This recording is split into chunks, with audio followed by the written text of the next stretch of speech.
Season 5, the update that allows us to move our mouth when we talk through the microphone, and also adds a popular face covering so nobody can actually see your mouth moving. Good job, Rare.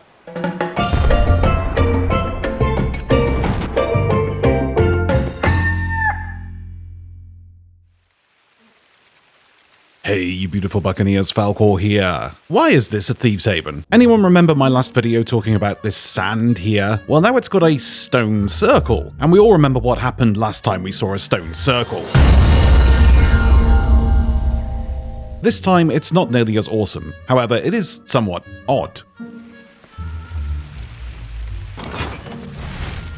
Why is this a thing? Why add this? At first I was thinking this could possibly be a funny little trap for the new burying system. Chuck a chest up there, sit on the island for 6.5 hours waiting for someone to do the quest, and then slam, got you, haha, jolly japes. But that'd be pointless, as you'd have to hide next to the lever and then activate it. So why is it here? And it's not the only thing changed on Thieves Haven, new elevators and other trap systems. And it's not the only island to have changes. Plunder Valley, Kraken's Fall, Toilet, and many more all have changes made to them to make traversing the island easier. But why? Rare don't do things like this without having big plans for certain locations. Honestly, believe me, they didn't sit there and think, you know what'd be nice if we make these bigger islands easier for players to traverse. No, they're not that nice. They have a dark agenda for this, mark my words. But again, why the traps? I don't get it. They're in terrible locations for dealing with enemy spawns. No world event ambient threat spawns here. You can't lure other players into them. What's the point? Plans is the point.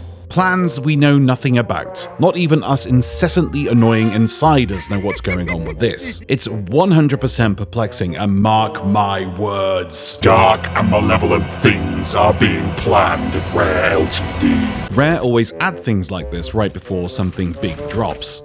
As an example, a bunch of rocks were removed from the south of Devil's Ridge right before the first expansion, Hungering Deep. And then a bunch of annoying rocks were added in the ocean shortly after, which then became the spawn locations for the skeletal vessels in Cursed Sails. Oh, and a huge cracked rock appeared right on Wanderer's Refuge, that then became Wander's Hideout. Of course, the stone circle that led to Reaper's Hideout, and the stone tablets that led to Disney World. Cloak and daggers, my friends. Cloak and daggers. They have plans. And although these plans won't be ready for Christmas, it's definitely something that will come later in the year. Speaking of Christmas, thinking of buying a new PC for yourself or loved one? Well, you'll be pleased to know that I am partnered with Apix Gaming PCs and can offer you a nice discount for your shopping pleasure. I have my own set of PCs on the website that are handcrafted for your HD gaming needs and come in 3 tiers, each offering great visuals. Or if you want, you can handcraft your very own PC and they'll slap it together for you. And don't forget to use code Falcore at checkout for a nice discount. All links are down below. Go take a look and happy shopping. But why is this a thing?